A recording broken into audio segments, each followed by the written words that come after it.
IMamelodi Sundowns ibhekwe ngabovu njengoba izobhekana nezimbangi zayo ezindala iKaizer Chiefs, kodwa umqeqeshi wayo uManqoba Mnqithi unyathela ngokucophelela njengoba ilungiselela ukulwa nalezi zikhondlakhondla zaseSoweto. Ama-Brazilians abhuquzisa amakhosi ngo-5-1 ngesikhathi egcina ukuhlangana nalezi zinkunzi e-FNB Stadium. Ngalobo busuku, iSundowns yawina isicoco seligi esenze irekhodi lesikhombisa kulandelana.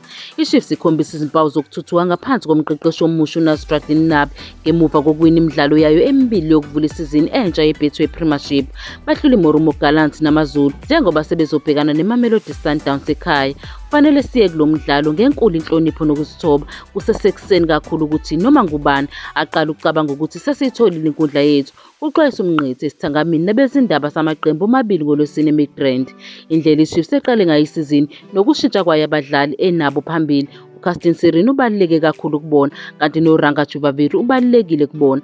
Mangisho ukuthi uMduduzi Shabalala ulinyathela ngempela ibhola. Uma uye emidlalweni ngaphandle kokuhlonipha isithi noma imbangi yakho usukuphambene, kuzoba umdlalo othokozisayo kakhulu. Simelene neqembu elihle nelesekwa kakhulu. Sidinga ukuzithoba kancane uma singena emidlalweni ofana nalo. Kufanele futhi ngincoma umqeqeshi uNabi ngomsebenzi awenzile neqembu ngesikhathi esifushane kakhulu. Umbuzo omkhulu ngokushiwa ngaphandle kwaTebogo Mokoena noKhuliso Mudau usamile.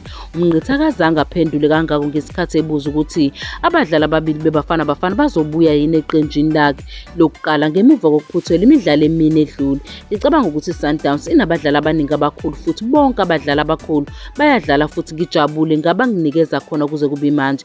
Kuphendula uMnqithi ngesikhathi ebuza ukuthi laba bobabili bakhona yini embangweni wokuqokwa.